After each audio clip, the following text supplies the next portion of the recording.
Next up, let's just take a look at some of the navigational controls that you'll be using throughout all of the modules.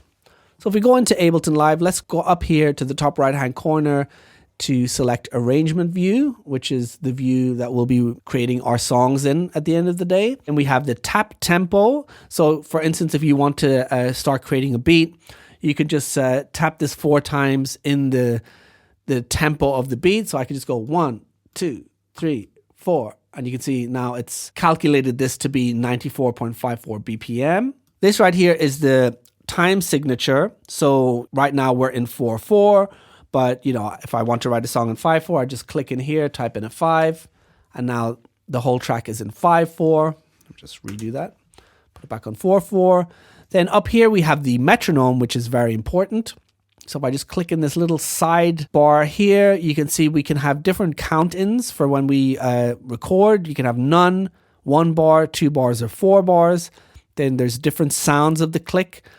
And this I would leave on auto right now. If you want to switch the metronome on or off, you just click this little toggle button here. When it's lit up like this, obviously it's on, and when it's not, it's off. And this we'll get into in a later lesson. This we'll also get into in a later lesson. This is basically the arrangement position. So let me just click here now. See, now I'm in bar 40. If I click here, I'm in bar 70. So that just lets you know where you are within the arrangement. Then right here we have the play button, which you can also use the space bar to start and stop. The stop button, you know, it's all pretty self-explanatory. And this is the arrangement record button. Now there are 2 record buttons within Ableton Live. This is the arrangement record button. And then over here we have the session record button. Now they both work differently, but we'll get into that in a later lesson.